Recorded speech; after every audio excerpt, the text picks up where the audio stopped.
Good morning students, मैं विवेक आपके अपने channel third I of success में आपका स्वागत करता हूं।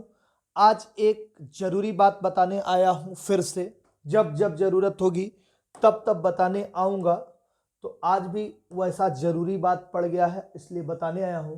झारखंड के छात्रों को कैसे कैसे ठगने का काम कर रहे हैं हेमंत सोरेन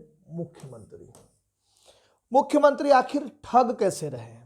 आपको लगता होगा कि हमारे मुख्यमंत्री है, लोकप्रिय मुख्यमंत्री है, ये व्यक्ति ऐसा पागल कैसा हो गया है जो ऐसी बातें कर रहा है। तो ऐसा मैं केवल झारखंड के मुख्यमंत्री के लिए नहीं कहता हूं, मैं देश के प्रधानमंत्री के लिए भी कहता हूं कि अगर उन्होंने रेलवे में इतना समय खींचा है तो वो भी हमारे साथ धोखा ही कर रहे हैं। नरेंद्र मोदी जी और हेमंत सोरेन भी धोखा ही कर रहे हैं, और इससे पहले रघुवर दास थे, वो भी इसी तरह के थे। तो पता नहीं, या तो हमसे भूल हो रही है, हम झारखंड वासियों से क्या भूल हो रही है, किस तरह इसको हम संगठित होकर अपने आप को मजबूत करें, इस बात पे विचार करते हैं और देखते हैं पूरी कहानी कि कैसे ठग रहे हैं ये लोग। ठीक है, तो आप समझिएगा गौर से। छात्रों के लिए बड़ा विशेष वीडियो है ये, बहुत ही लाभदायक वीडियो है। इस वीडियो को जरूर देखिए, और इससे पहले भी जो मैं वीडियो डाला हूं उन वीडियो को भी देखिए। आप देखिएगा तो आपकी आंखें खुलेंगी कि आखिर झारखंड अन्य राज्यों से पिछड़ा क्यों है। हम झारखंडियों को कहीं भी वैल्यू और इज्जत इस तरह का उस तरह का क्यों नहीं मिलता है जैसे अन्य राज्यों के छात्रों को मिलता है? आखिर क्यों? यह भी एक प्रश्न है, लेकिन हम इस प्रश्न पर नहीं जाते हैं। हम क्या सोचते हैं कि हमारे झारखंडियों को खराब बोल दिया इसने, हम इसको विरोध कर देते हैं। कैसे झारखंडियों को बुरा बोल दिया? तो बुरा, हम भी झारखंडी है, हमें भी बुरा लगता है। हम किसी अदर स्टेट में जाते हैं तो कहां से आए? झारखंड बिहार से, हटो किनारे। ठीक है, एक स्टेटस, लो मेंटेन्ड स्टेटस है हमारा। क्यों? क्योंकि हमारे सरकार ने ऐसा हमें बना दिया है, अपंग बना दिया है, हमें इस तरह का बना दिया है जैसा आप सोच भी नहीं सकते। वैकेंसी वगैरह के चक्कर में फंसाकर कितने लाखों लोगों की जिंदगी को बर्बाद करने का काम मुख्यमंत्री जैसे व्यक्ति ने किया है। यह पद बहुत सम्मानित पद है, इस पद की गरिमा को बनाना चाहिए, उन्हें बिगाड़ना नहीं चाहिए। अब देखिए होता क्या है हमारे साथ।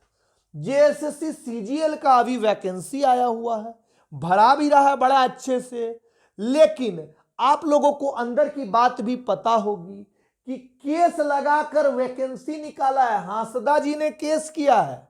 हांसदा जी ने केस किया है कि अगर बाहर का, यहां का एसटी बाहर जाकर पढ़ता है तो वो एसटी यहां का कहलाएगा, और यहां का जनरल अगर बाहर जाकर पढ़ता है तो वो जनरल यहां का नहीं कहाएगा। तो इस पर हांसदा जी को तो केस करने का कोई जरूरत नहीं था। ठीक है, क्योंकि ये तो खुद एसटी है, लेकिन इनसे जबरदस्ती केस करवाया गया है। ये झारखंड सरकार के मोहरा है, क्योंकि इनसे केस करवाकर, जैसे सोनी देवी से रघुवर दास ने केस करवाकर मामला को अटका दिया था, फिर से खजाना भरने का, पैसा लेने का काम किया था, उसी तरह ये किया जा रहा है। ठीक है, इनको तो कोई मतलब नहीं था। अब अगर ये केस कर भी दिए तो नोटिफिकेशन किसी राज्य का, किसी भी वैकेंसी का, देश का, सेंट्रल गवर्नमेंट का वैकेंसी हो, चाहे किसी भी स्टेट गवर्नमेंट का वैकेंसी हो, आपने कभी ऐसा देखा है कि जो है वैकेंसी हांसदा जी के केस से प्रभावित होगा? अरे भाई, ऐसा वैकेंसी ही क्यों निकालना जो प्रभावित होगा? उनकी बातों को हटाकर, उस निष्कर्ष को हटाकर, सारा सॉल्यूशन निकालकर अच्छे से वैकेंसी निकाले, फेयर वैकेंसी निकाले। वैकेंसी निकालते हैं दिखाने के लिए कि हम वैकेंसी इतना निकाले, कोर्ट में जाके पेंडिंग हो गया तो मैं क्या करूं? दिखावा ही ना है। ठीक है, अब देखिए, हिंदी इंग्लिश हटा दिए जानबूझकर, ताकि हिंदी इंग्लिश वाले विरोध करे, दो चार केस लदे और ये कैंसिल हो जाए, मुक्ति मिले मुझे। ठीक है, तीसरा चीज, 12 से ज्यादा केस, 10-12 से ज्यादा केस लग गया इसमें। ठीक है, हिंदी इंग्लिश का अलग केस है, बाहर वाले वहां जाएंगे तो नहीं कहलाएंगे, उसका अलग केस है। ठीक है, 15 में जो भरे थे 19 में भरे थे, उसका एज रिलैक्सेशन का अलग केस है। मतलब इतना केस है ना कि कोर्ट का भी टाइम वेस्टेज होता है इसमें। यह सोचना चाहिए जेएसएससी को निकालने से पहले कि इसको कोर्ट में रखना है कि इसको वैकेंसी को क्लियर करना है। ठीक है, अब देखिए सिलेबस में भी भेदभाव। खोरठा का सिलेबस इतना बड़ा कर दिए थे कि जिसका कोई हद नहीं। अब जब खोरठा का सिलेबस छोटा किए तो इतना छोटा कर दिए कि उसके सामने नागपुरी बड़ा लगने लगा। और यह विवाद नहीं होता अगर ये हिंदी इंग्लिश रहता तो चुप से सब हिंदी ले लेते, इत्मीनान से पढ़ते, थोड़ा बड़ा थोड़ा छोटा। पहले से पढ़ने का आदत है, स्कूलिंग में भी हिंदी ग्रामर लोग पढ़ते थे, स्कूलिंग में भी हिंदी लिटरेचर लोग पढ़ते थे, इंग्लिश ग्रामर पढ़ते थे, इंग्लिश लिटरेचर पढ़ते थे, तो आधा से ज्यादा लोग का समस्या का समाधान हो जाता। ठीक है, तो इसको हटा के ये जो है भाषा वाला केस भी 2-4 लद गया है। ठीक है, भाषा में भी भेदभाव वही बताए कि किसी का सिलेबस ज्यादा किसी का कम। ठीक है, कोई जिला में भाषा अगड़म बगड़म भाषा भर दिए है कि काम का भाषा ही नहीं भरे हैं। ठीक है, इस तरह से। और 2015-19 का एज रिलैक्सेशन बोले। दूसरा चीज दिक्कत आ रहा है कि ओबीसी स्टूडेंट के साथ भी धोखा हो रहा है। ओबीसी स्टूडेंट के साथ धोखा आप देखे होंगे। उत्पाद सिपाही अभी आया है, उत्पाद सिपाही। ठीक है, उत्पाद सिपाही में एज रिलैक्सेशन केवल मात्र 2 साल दिया गया है, यानी जनरल को 25 और इनको 27 वर्ष।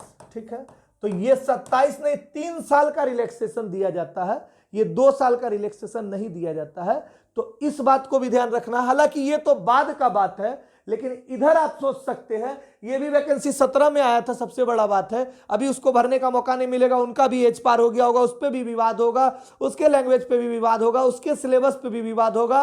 उत्पाद सिपाही भी चले जाना है बंद बस्ते में। ठीक है, तो ऐसी हमारी सरकार है और ऐसी हमारी रणनीति है। ये जो है सच में छात्र को ठग रहे हैं या नहीं ठग रहे हैं, आपकी क्या राय है, ये राय आप दीजिएगा और कमेंट बॉक्स पे जरूर कमेंट कीजिएगा।